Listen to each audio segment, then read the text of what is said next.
निराशा ज़िंदगी में सबसे बड़ी कमज़ोरी होती है और निराशा के छड़ों को कभी भी जीवन पर हावी ना होने दें, बल्कि जीवन के हताशा भरे छड़ों से कुछ सीखने का प्रयास करें।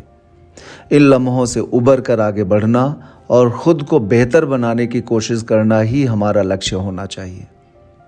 हम सभी अपने चेहरे को देखने के लिए क्या करते हैं?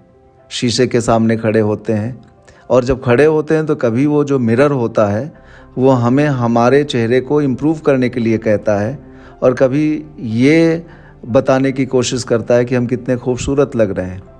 तो जिस समय वो हमें ये बताता है कि हमें इम्प्रूव करने की ज़रूरत है, हो सकता है लगे कि हम बहुत अच्छे से नहीं तैयार हो पा रहे हैं, तो हम निराश नहीं होते। हम क्या करते हैं? खुद को अच्छा बनने की कोशिश करते हैं। इसीलिए निराशा को जीवन पर हावी होने दिया जाए तो जीवन की स्वाभाविक गति प्रभावित होती है और आप उससे आगे नहीं बढ़ पाएंगे और आपका जीवन अर्थहीन माना जाएगा। आगे बढ़ने की प्रक्रिया में सबसे बड़ी बाधा आपकी निराशा है और यदि आप उस निराशा को अपने ऊपर हावी होने दिए तो आप मान के चलिए कि आप आगे बढ़ने की प्रक्रिया को खुद से रोक रहे हैं। कुछ इस तरीके से आप खुद को आगे बढ़ा सकते हैं। पहली चीज़ तो है अपेक्षाओं को कम रखें। आप कभी भी ऐसी अपेक्षा मत रखें जो आपके लिए ही लगे कि शायद पूरी होगी या ना होगी। इसलिए अपेक्षा के बजाय अपनी काबिलियत को ध्यान में रखें।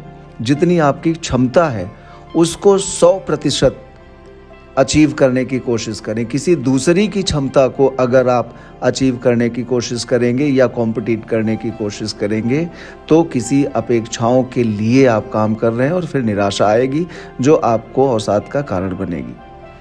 और जब भी कभी ऐसे लगे कि हम कहीं ना कहीं कुछ चीज़ हार रहे हैं या लूज़ कर रहे हैं, तो वो लूज़ नहीं करते हैं, हम सीखते हैं। खेल की भावना को एडॉप्ट करके हम आशान्वित हो सकते हैं और निराशा से बाहर आ सकते हैं। हम एक मैच जीतते हैं तो दूसरा हार भी सकते हैं। कभी हम बहुत अच्छा खेलते हैं, कभी नहीं खेलते हैं, लेकिन वहाँ से हम अपना खेल खेलना नहीं बंद कर देते हैं, बल्कि और अच्छा खेलने का प्रयास करते हैं। इसलिए हार से सीखने का प्रयास करना चाहिए।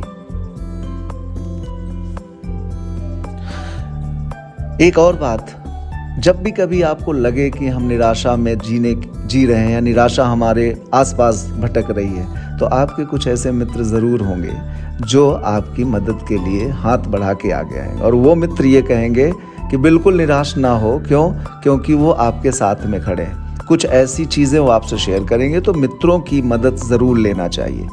अपनी प्रिय चीज़ों से जुड़े।